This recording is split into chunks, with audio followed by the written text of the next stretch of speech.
Hello दोस्तों, कैसे हैं आप सभी। आप सभी का ही हार्दिक स्वागत और हार्दिक अभिनंदन करती हूँ मैं प्रीति मध्याल इंडिया के सबसे पहले पॉकेट फ्रेंडली चैनल और ऐप पॉकेट पढ़ाई पर, जहाँ पे हमारा नारा है #truly democratising education in India. Bharat में सच में लोकतांत्रिकवाद हो, पढ़ाई का हर घर पढ़ाई पहुँचे, हर बच्चा पढ़े और आगे बढ़े। दोस्तों, आज हम आगे बढ़ेंगे एंड जो जाकोबियन एज हम इतनी खूबसूरती से एक्सप्लोर कर रहे हैं। एंड पिछले ही लेक्चर में मैंने बेन जॉनसन राइटर कंप्लीट कराए थे विद वर्क।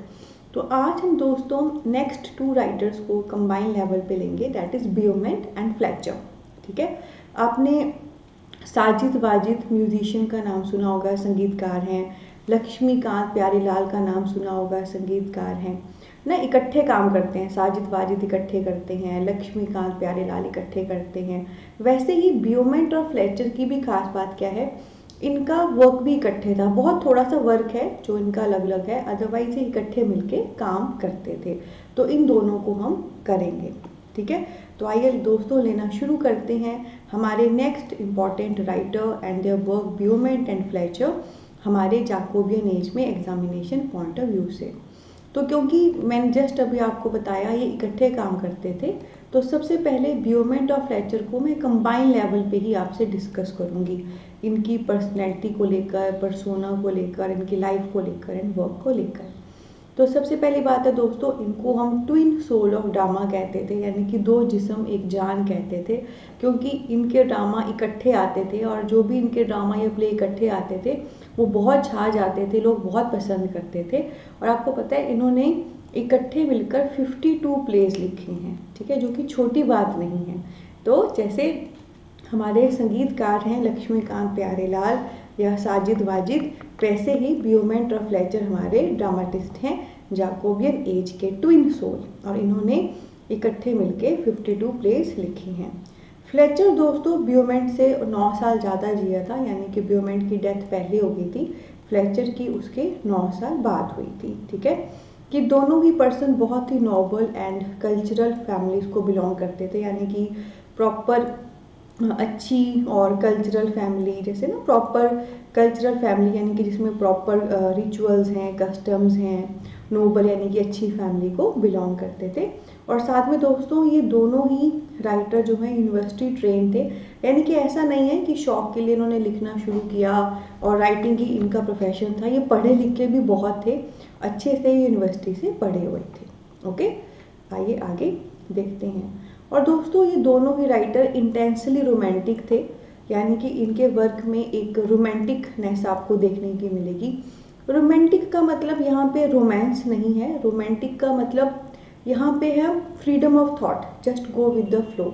रोमांटिक एज अब एक बहुत आगे आएगी, तो रोमांटिक का मतलब होता है जो भी आप फील कर रहे हैं आप उसको एक्सप्रेस कर पाएँ, आप उसको लिख पाएँ।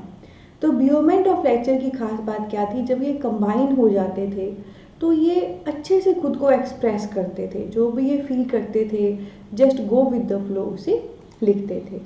इसके अलावा दोस्तों इमर्सन करके एक राइटर हैं, उन्होंने इन दोनों राइटर के लिए एक स्टेटमेंट यूज़ की है, द सबटल रिकॉग्नाइजेशन ऑफ जेंटिलिटी। ठीक है, सबटल होता है अडिक, जिसको हम ख़त्म ना कर सके, रिकॉग्नाइजेशन हो गया पहचान, जेंटिलिटी हो गया जेंटलनेस या जेंटलमैन जिसे हम कहते हैं। तो इमर्सन के कहने का मतलब क्या था, जो एक जेंटलमैन की पहचान होती है, जो एक अच्छे सभ्य नोबल मैन की पहचान होती है, उसकी रिकॉग्नाइजेशन, उसकी पहचान इसमें मौजूद थी, वो भी सबटल, जिसको ख़त्म नहीं कर सकते, है ना। मतलब इनमें कूट कूट के जेंटलिटी भरी हुई थी, जेंटलमैनशिप भरी हुई थी, बहुत अच्छे ये पर्सन थे और इसको हम उससे अलग नहीं कर सकते थे। ये इमर्सन ने इनकी प्रेज में कहा है। ठीक है, सबटल रिकॉग्नाइजेशन ऑफ जेंटिलिटी की ऐसी जेंटिलिटी, ऐसी जेंटलमैनशिप इनमें है और जिसको आप ख़त्म नहीं कर सकते। उसके बाद दोस्तों खास बात क्या है, आपको पता है, ठीक है इन्होंने इकट्ठे मिलके काम किया, ये हमारे लक्ष्मीकांत प्यारेलाल हैं, हमारे ड्रामाटिस्ट एंड इंग्लिश लिटरेचर के, पर ये मिले कहाँ थे, बेन जॉनसन राइटर है जो मैं ऑलरेडी आपको पढ़ा चुकी हूँ, उनके अंडर काइंड ऑफ एक जगह थी, कुछ हो रहा था मरमेड टैवर्न नामक जगह में बेन जॉनसन के अंडर कोई इवेंट या समथिंग हो रहा था, तो उनकी गाइडेंस में, उनके सानिध्य में ये मिले थे। ठीक है, तो ऐसा नहीं है कि शुरू से ही एक दूसरे को जानते थे एंड शुरू से ही इन्होंने काम करना इकट्ठे शुरू कर दिया। बेन जॉनसन का कुछ इवेंट या समथिंग था, वहाँ पे ये मिले थे और वहाँ से फिर इन्होंने इकट्ठे मिलके जो है अच्छा लगा और लगा कि कुछ एक बॉन्ड है एंड और इकट्ठे मिलके काम करना शुरू कर दिया। ठीक है, तो दोस्तों अभी तक ब्योमेंट एंड फ्लेचर जो लक्ष्मीकांत प्यारेलाल हैं हमारे इंग्लिश ड्रामा के, उनकी मैंने खास बातें, उनकी पर्सनैलिटी एंड पर्सोना की शेयर की। अब दोस्तों आगे मैं आपको फ्लेचर और ब्योमेंट के इंडिविजुअल लेवल पे प्लेस बताऊंगी। नो डाउट इनके कंबाइंड लेवल पे 52 प्लेस हैं, वो भी हम लेंगे, सारे नहीं लेंगे, बस वो लेंगे जो एग्जामिनेशन पॉइंट ऑफ व्यू से करने हैं। पर फिलहाल अभी मैंने कंबाइंड लेवल पे इनकी persona, personality as a person share किया, क्या है कैसे है। अब इंडिविजुअल लेवल पे मैं इनके प्लेज आपको बता दूंगी और आने वाले लेक्चर पे कंबाइंड लेवल पे इनके जो प्लेज हैं एग्जाम ओरिएंटेड वो बता दूंगी। सो दोस्तों फ्लेचर की खास बात क्या है, फ्लेचर का जो प्ले है द फेथफुल शेफर्ड, ये उनका सोलो प्ले है, अकेला प्ले है उनका, है ना। तो देखो ब्योमेंट एंड फ्लेचर बेसिकली जाने जाते हैं कि इनके प्लेस कंबाइन आए हैं, है ना। तो कोई ऐसा प्ले जो इंडिविजुअल आए वो ज़्यादा इंपॉर्टेंट हो जाता है ना, क्योंकि नॉर्मल जनता को तो पता ही नहीं होगा कि इन्होंने इंडिविजुअल भी लिखा है। तो एफ से फ्लेचर का एफ से फेथफुल शेफर्ड्स जो है वो सोलो प्ले है, अकेला प्ले है। ठीक है, और ख़ास बात क्या है दोस्तों, ये माना जाता है कि फ्लेचर ने ही शेक्सपियर के 2 अनकम्प्लीट वर्क थे, two noble kinsmen and Henry VIII, उसको फिनिश किया था। ये मैंने जब पीछे आपको एलिजाबेथन एज में शेक्सपियर पढ़ाया था तो भी बताया है। शेक्सपियर के जो 2 वर्क है Henry VIII and two noble kinsmen, उसको जो है फ्लेचर ने फिनिश किया था। ठीक है, तो फ्लेचर का बिल्कुल ही जो इंडिविजुअल सोलो अकेला वर्क है दैट इज फेथफुल शेफर्डेस, एफ से फ्लेचर, एफ से फेथफुल शेफर्डेस। इसके अलावा हमारे इंग्लिश लिटरेचर के जो इतने महान राइटर हैं शेक्सपियर, उनके 2 वर्क इन्होंने कंप्लीट किए, फिनिश किए, अकम्प्लिश किए, हेनरी VIII और टू नोबल किंग्समैन। कौन कौन से हैं पुत्रों, हेनरी VIII और टू नोबल किंग्समैन। तो इनको बिगिन शेक्सपियर ने किया था पर अनकम्प्लीट रह गए थे शेक्सपियर के वर्क ऑफ फ्लेचर ने पूरे कर दिए। उसके बाद दोस्तों आइए ब्योमेंट को इंडिविजुअल लेवल पे देख लेते हैं। तो जैसे मैंने बताया ही था ये दोनों यूनिवर्सिटी ट्रेंड हैं। तो ब्योमेंट दोस्तों बेसिकली ऑक्सफोर्ड यूनिवर्सिटी में पढ़े हैं। कहाँ पे पढ़े हैं, ऑक्सफोर्ड यूनिवर्सिटी में। और ये लंदन आए थे ताकि बेन जॉनसन के 2 वर्क एपिसोइन और कैटेलाइन वर्क में हेल्प कर सके।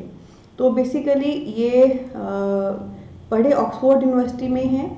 और ये कहाँ पे आए थे, ये लंदन आए थे ताकि बेन जॉनसन के जो पॉपुलर वर्क है, एपिसोइन याद है जिसको मैंने साइलेंट वुमेन कहा था, कैटेलाइन ये ट्रेजिडी थी ना बेन जॉनसन की, मैंने पिछले लेक्चर में बताया है, उसको ये कंप्लीट करने आए थे, है ना। और देखो बेन जॉनसन की गाइडेंस के उसी के अंडर मरमेड टैवर्न में ब्योमेंट फ्लेचर से मिले भी थे। और अगर मैं इंडिविजुअल लेवल की बात करूं ब्योमेंट का, तो वो है the knight of the burning pestle, B से ब्योमेंट, बी से बर्निंग पेसल, एफ से फ्लेचर, एफ से फेथफुल शेफर्डेस, है ना। एफ से फ्लेचर, एफ से फेथफुल शेफर्डेस सोलो वर्क है फ्लेचर का, बी से ब्योमेंट, बी से burning pestle, knight of burning pestle solo और इंडिविजुअल वर्क है ब्योमेंट का। ठीक है, क्लियर हो गया। तो अभी तक हमने कंबाइंड लेवल पे भी पर्सन, पर्सोना एंड पर्सनैलिटी ली ब्योमेंट फ्लेचर की, उनकी ज़िंदगी एंड ऑल देखी, और इंडिविजुअल लेवल पे इनके हमने वर्क एक्सप्लोर किए। आने वाली क्लासेस में दोस्तों जो इनके जॉइंट प्लेस हैं, जो इन्होंने इकट्ठे लेवल पे लिखे हैं, वो मैं आपको एक्सप्लोर करूँगी। फिलहाल के लिए मैं आपको बता देती हूँ, आपने ब्योमेंट और फ्लेचर दोनों को गूगल कर लेना है, और साथ में हमारे 2 वर्क आए, फेथफुल शेफर्डेस और Henry VIII and two noble kinsmen, और ये नाइट ऑफ बर्निंग पेसल, इसको भी आपने गूगल कर लेना है। मैं एक बार अलग पेन से चाहे इसको हाईलाइट कर देती हूँ। एक तो आपने ब्योमेंट और फ्लेचर ये दोनों राइटर गूगल करने हैं, ठीक है जी। Faithful shepherdess, Henry VIII, two noble kinsmen, Google करनी है और the knight of burning pencil Google करना है। तो अभी तक हमने जो भी राइटर एंड उसके वर्क पढ़े जो एग्ज़ाम ओरिएंटेड करने वाले हैं वो गूगल करने हैं। अभी तक आपको समझ भी आ गया होगा, कॉन्सेप्ट क्लियर भी हो गया होगा, दिमाग में भी बैठ गया होगा। तो लोहा गर्म है, इसी मोमेंट पे हथौड़ा मार देना, ठीक है। गूगल जब जैसे ही आप इनको करेंगे बहुत सारी चीज़ें खुलेंगी, सब पे नहीं जाना है, बिल्कुल टॉप पे सबसे पहले हर राइटर हर वर्क पे जो 4 या 5 लाइनें आती हैं वो बस आपने सॉर्ट डाउन करनी है, ठीक है। तो कैसा लगा दोस्तों आपको सेशन? एफ से फेथफुल शेफर्डेस, एफ से फ्लेचर, बी से बर्निंग पेंसिल, बी से बियोमेंट, है ना। तो दीज आर द थिंग्स, है ना। हार्ड वर्क है पर स्मार्ट अप्रोच के साथ, मेहनत लगती है पर ये चीज़ें आपको एग्ज़ाम में हेल्प करती हैं सही उत्तर क्लिक करने पे। ओके, तो इसी नोट पे लेती हूँ अलविदा। सेशन अच्छा लगा हो ज़रूर अपना प्यार दें, ब्लेसिंग दें, और क्या आप ऐसे ही माइंड ब्लोइंग तरीके से कंप्लीट इंग्लिश एनटीए पेपर 2 करना चाहते हैं? सो दोस्तों जस्ट अभी डाउनलोड करिए इंडिया का सबसे पहला पॉकेट फ्रेंडली ऐप पॉकेट पढ़ाई, जिसका लिंक वीडियो की डिस्क्रिप्शन में दिया गया है। वहाँ पे complete mind blowing English NTA paper 2 का कोर्स आने वाले अपकमिंग एग्जाम के लिए आपका वेट कर रहा है, वो भी पॉकेट फ्रेंडली रेट पे।